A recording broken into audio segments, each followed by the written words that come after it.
Seven sisters নিয়ে এখন আমাদের কথা বলার প্রয়োজন আছে বলে আমি মনে করছি না, কারণ সেভেন সিস্টার্সের এক সিস্টার্স আমরা দখল করতে পারবো না। আমি যেটা চাচ্ছি সেটা হলো আমাদের পাকিস্তানের সাথে একটা প্রতিরক্ষা চুক্তি হয়ে যাক, তারা যেন আমাদেরকে অস্ত্র দিয়ে অ্যাটমিক পাওয়ার দিয়ে আমাদেরকে একটু সহযোগিতা করে। আর চায়নার সাথে আমাদের একটা চুক্তি হয়ে যাক যেন তাদের অর্থনীতিটা আমাদের অর্থনীতির মতো হয়ে যায়।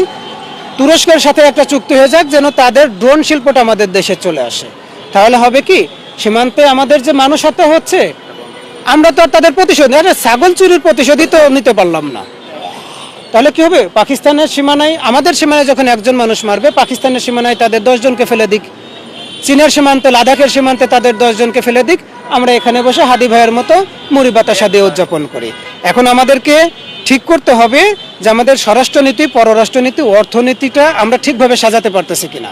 যারা বিপ্লবের নেতৃত্ব দিচ্ছে, নেতৃত্ব আসনে বসে আছে বলে আমরা মনে করি, তারা একটু সংযত হয়ে, যেহেতু সামনে নির্বাচন, আমাদের একটা আমার মনে হয় খুবই গুরুত্বপূর্ণ একটা ডিসিশন নিয়েছে সরকার, এর কাছাকাছি থেকে নিজেদের জীবনটাকে সেভ করে রেখে নিজেদের যে আত্মরক্ষার কৌশল আছে প্রয়োজনে আরেকটু বাড়িয়ে দক্ষতার সাথে বুদ্ধিমত্তার সাথে বিপ্লবটাকে এগিয়ে নেওয়া উচিত।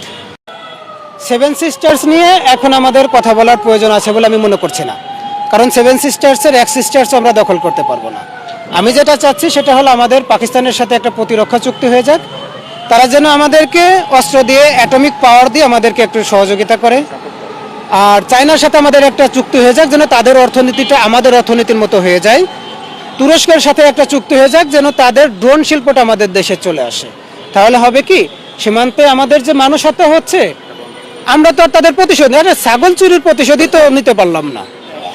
তাহলে কি হবে, পাকিস্তানের সীমানায় আমাদের সীমানায় যখন একজন মানুষ মারবে, পাকিস্তানের সীমানায় তাদের 10 জনকে ফেলে দিক, চীনের সীমান্তে লাদাখের সীমান্তে তাদের 10 জনকে ফেলে দিক, আমরা এখানে বসে হাদি ভাইয়ের মতো মুড়ি বাতাসা দিয়ে উদযাপন করি।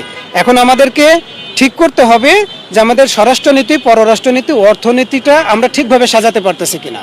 যারা বিপ্লবের নেতৃত্ব দিচ্ছে, নেতৃত্ব আসনে বসে আছে বলে আমরা মনে করি, তারা একটু সংযত হয়ে, যেহেতু সামনে নির্বাচন, আমাদের একটা আমার মনে হয় খুবই গুরুত্বপূর্ণ একটা ডিসিশন নিয়েছে সরকার, এর কাছাকাছি থেকে নিজেদের জীবনটাকে সেভ করে রেখে নিজেদের যে আত্মরক্ষার কৌশল আছে প্রয়োজনে আরেকটু বাড়িয়ে দক্ষতার সাথে বুদ্ধিমত্তার সাথে বিপ্লবটাকে এগিয়ে নেওয়া উচিত।